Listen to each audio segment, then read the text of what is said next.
Hello students, पूर्व video में हमने सरयू के प्रथम अध्याय कबीर के संकलित एक पद पढ़ चुके हैं। आज हम द्वितीय पद पढ़ने जा रहे हैं, जो पद इस प्रकार है। संतो भाई आई ज्ञान की आंधी रे, भ्रम की टाटी सबे उड़ानी, माया रहने बांधी रे, हित चित की दोऊ थूनी गिरानी, मोह बलिंडा टूटा, तृष्णा छानी परी घर ऊपरी, कुबदी का भांडा फूटा, जोग जुगती कर संतो बांधी, निर्चु चुए ने पानी, कूड़ कपट काया का निक्षा, हरि की गति जब जानी, आंधी पीछे जो जल बूटा, प्रेम हरिजन भीना, कहे कबीर भान के प्रगटे, उदित भया तम सीना।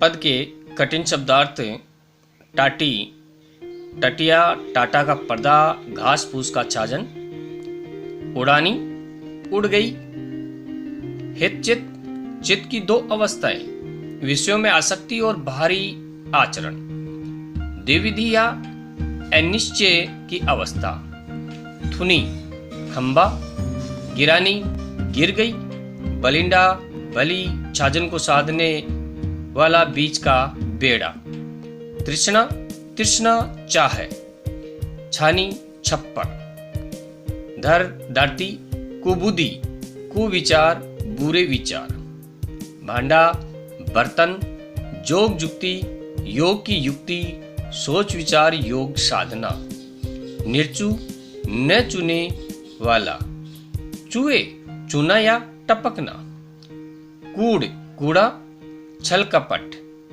काया, शरीर और मन, निक्षा, निकल गया, हरि की गति, ईश्वर का स्वरूप या कृपा, बूढ़ा, उमड़ा या बरसा, जन, भक्त, भीना, भीग गया, गीला या मग्न हो गया, भान, सूर्य या ज्ञान, तम, अंधकार, असीना, समाप्त, विनिष्ट और क्षीण।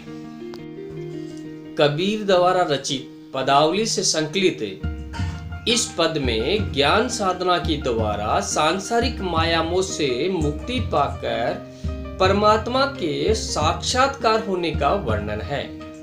अर्थात मनुष्य के हृदय में ज्ञान का उदय होने पर उसके समस्त दुर्गुणों के नष्ट हो जाने का उल्लेख कर रहे हैं। पंक्तियों को क्रमबद्ध हम देखते हैं। संतो भाई आई ज्ञान की आंधी रे। कबीर ज्ञान चेतना का महत्व बताते हुए कहते हैं कि हे भाई संतो, हे सजनों, ज्ञान रूपी आंधी आ गई है। अर्थात हमारे अंतर मन में ज्ञान की आंधी आई हुई है। भ्रम की टाटी सबे उड़ानी, माया रहे ने बांधी रे। कि ज्ञान रूपी आंधी से भ्रम या अज्ञान की टट्टी उड़ गई है। माया बंधन भी उसे रोक नहीं पा रहे हैं। अर्थात जिस प्रकार आंधी आने से आड़ के लिए लगाई गई टटिया या छाजन उड़ जाते हैं, उसी प्रकार ज्ञान उत्पन्न होने से सारे भ्रम नष्ट हो गए तथा माया रूपी रस्सी भी टूट गई। भाव यह है कि ज्ञानोदय होने पर हमारे मन का भ्रम और माया का प्रभाव समाप्त हो गया है। इसी प्रकार आगे बताया है कि हित चित की दो थूनी गिरानी, मोह बलिंडा टूटा। ज्ञान की प्रबल आंधी की गति से छप्पर में लगी थूनी अर्थात खंभे गिर जाते हैं। अर्थात हमारे मन रूपी घर पर तृष्णा रूपी छप्पर पड़ा था और दुविधा या अनिश्चय रूपी दो खंबे इसे साधे हुए थे। ज्ञान की प्रबल आंधी से गिर गए। इससे इन खंभों पर टिकी हुई मोह रूपी बलि भी टूट गई है। तृष्णा छानी परी घर ऊपरी, वो बुद्धि का भांडा फूटा। उस बलि के टूटते ही तृष्णा रूपी छप्पर था छान भी गिर पड़ा और वहां स्थित कुबुद्धि रूपी सारे बर्तन भांडे फूट गए, अर्थात सारे कुविचार नष्ट हो गए। इसी प्रकार आगे बताया कि जोग जुक्ति कर संतो बांधी, निर्चु चुए ने पानी। अब संतों ने योग की युक्तियों और सद्वर्तियों की सहायता से अपने शरीर रूपी छप्पर का ऐसा निर्माण किया है कि अब उसमें वासना रूपी जल नहीं टपकता, अर्थात समस्त वासनाओं का अंत हो गया है। भाव यह है कि अब की बार हमने घर पर योग की युक्तियों से घर पर संतोष रूपी नया छप्पर बड़े यत्न से डाला और बांधा है। अब हम पूर्णतः निश्चिंत है, क्योंकि अब इसमें से एक बूंद भी वर्षा का पानी नहीं टपक सकता, अर्थात सांसारिक विषय विकार अब हमारे हृदय को लेस मात्र भी प्रभावित नहीं कर सकते।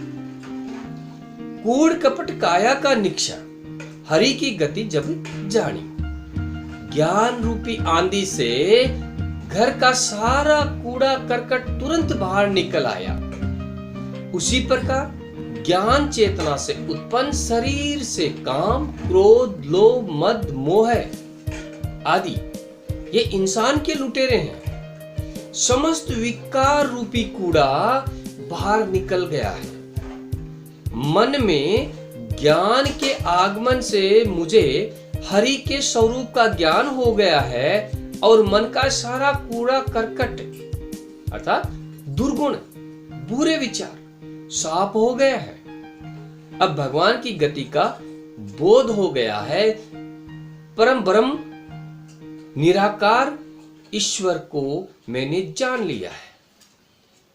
आंधी पीछे जो जल बूटा, प्रेम हरिजन भीना, कि ज्ञान रूपी आंधी के बाद जो प्रेम भक्ति रूपी पानी बरसा, उससे हृदय प्रभु भक्ति से गीला हो गया, अर्थात मन में ज्ञान के आगमन से हरि भक्ति प्रेम की वर्षा में भीग गया।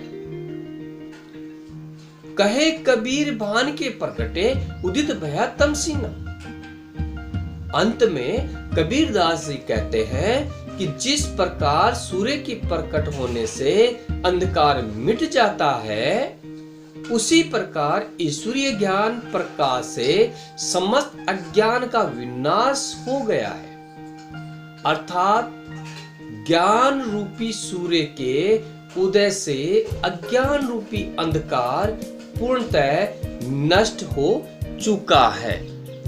प्रस्तुत पद में हमने देखा कि कबीर ने यहाँ स्वभाव के दुर्गुणों से मुक्ति पाने का कबीर एक ही उपाय मानते हैं, वह है हृदय में ज्ञान रूपी सूर्य का उदय होना। ज्ञान के आने पर किस प्रकार सारे विकार एक एक करके विदा हो जाते हैं। सांसारिक विषय वासनाओं से मुक्ति पाने के लिए ज्ञान साधना की प्रेरणा मिलती है। शिल्प सौंदर्य की बात करते हैं तो पद में सांग रूपक तथा अनुप्रास अलंकार का प्रयोग किया है। प्रतीकात्मक शैली का प्रयोग किया गया है। भाषा में तद्भव शब्दों का प्रयोग देखने को मिला और साथ में साहित्यिक झलक विद्यमान है। नेक्स्ट वीडियो देखने के लिए जुड़े रहें आपके इस चैनल से। सुरेंद्र शिवा, लाइक, सब्सक्राइब और शेयर करना ना भूलें। धन्यवाद।